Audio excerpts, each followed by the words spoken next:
प्रदर्शन में, उसमें अपने ही एमएलए के खिलाफ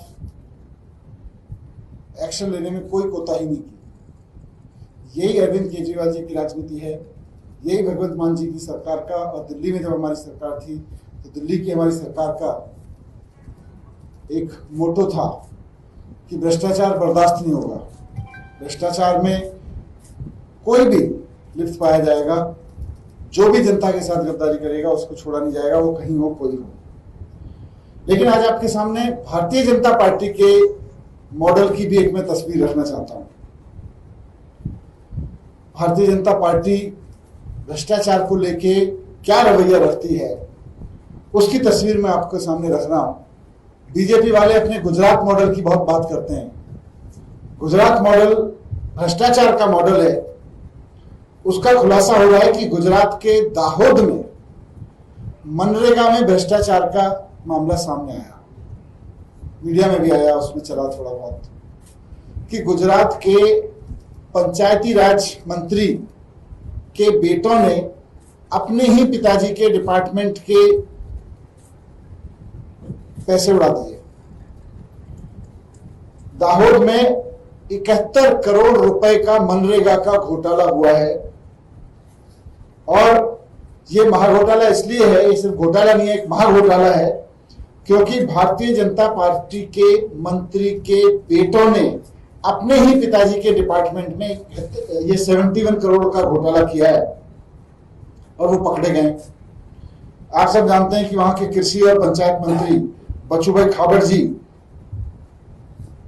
के विभाग में ये घोटाला हुआ है 71 करोड़ का, और उनके बेटे बलदेव और किरण और उनका भतीजा वहां पे 71 करोड़ की चोरी करने के आरोप में पकड़े गए हैं। क्या चोरी की है उन्होंने? कि मनरेगा के काम, गरीबों के जो काम गांव में होने थे वो हुए नहीं, कोई काम नहीं हुआ। मनरेगा बनाया गया था इसलिए कि गांव में, गांव के एकदम पॉवर्टी लाइन पे खड़े हुए गरीब लोगों को, जिनके पास कोई काम नहीं है, उनको रोजगार दिया जा सके और उनसे गांव में कुछ काम करवाए जा सके। लेकिन पंचायती राज मंत्री के बेटों ने कंपनियां बना के वो काम अपने हिस्से ले लिया और काम किया भी नहीं। तो गांव में कोई काम नहीं हुआ, गांव के गरीब लोगों को रोजगार नहीं मिला। गांव में काम करने और गांव के गरीब लोगों को रोजगार देने के नाम पर बिना काम किए, बिना किसी को मजदूरी दिए 71 करोड़ रुपए मंत्री जी के बेटे, दोनों बेटे अपनी कंपनियों में ले गए। ये एक घोटाला है। लेकिन इसमें महाघोटाला यह है कि भारतीय जनता पार्टी की सरकार इसमें मंत्री जी के खिलाफ कोई एक्शन ही नहीं ले रही है। मंत्री जी के बेटे अपने ही पिताजी के डिपार्टमेंट में 71 करोड़ रुपए का घोटाला कर गए, और ये तो केवल 2 तहसीलों का मसला है। ये तो केवल 2 तहसीलों का मसला है जहां ये 71 करोड़ रुपए का ऐसा मामला सामने आ गया जहां काम नहीं हुआ। अभी इसमें पूरे गुजरात में अगर सारे तालुकाओं में इसकी जांच करा ली जाए तो ये कितने हजार करोड़ का घोटाला मिलेगा, इसका अंदाजा लगाना मुश्किल है। लेकिन भारतीय जनता पार्टी क्या कर रही है? भारतीय जनता पार्टी ने कोई सीबीआई को केस नहीं दिया, वहां की सरकार ने कोई ईडी को केस नहीं दिया।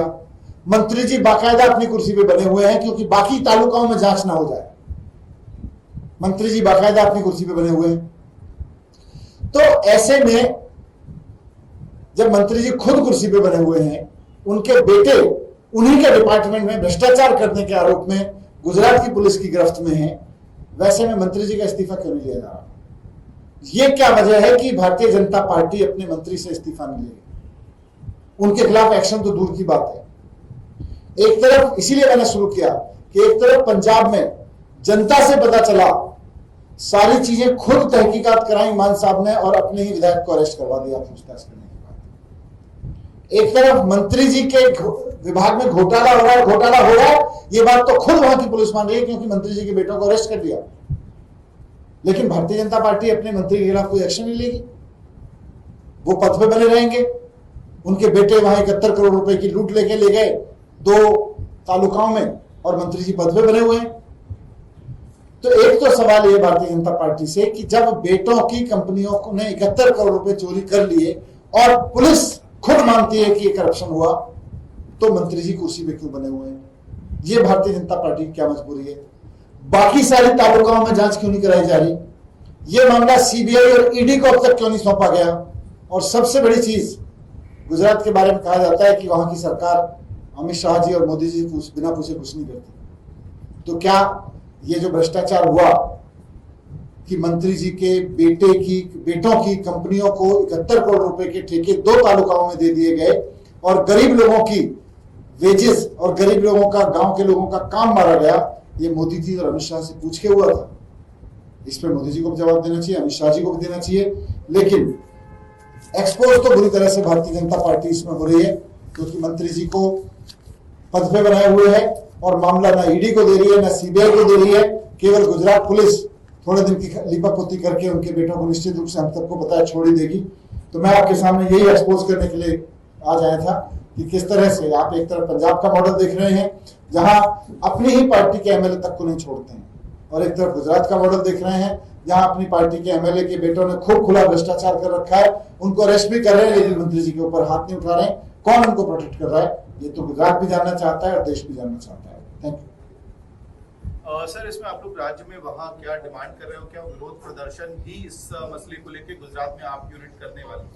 नहीं, इसको जनता, ये गुजरात की जनता की आवाज है। गुजरात के गांव में काम होना था, गुजरात के गरीब लोगों को मनरेगा का रोजगार मिल रहा था। मनरेगा के तहत 71 करोड़ रुपए गुजरात के गांव के गरीब लोगों के चोरी किए गए हैं मंत्री जी के बेटे के द्वारा। जिन मंत्री जी की जिम्मेदारी थी कि गुजरात के गांव तक मनरेगा पहुंचे, उन्हीं मंत्री जी के बेटों ने वहां से 71 करोड़ रुपए चोरी कर लिए। तो इसको तो मुद्दे को उठाएंगे।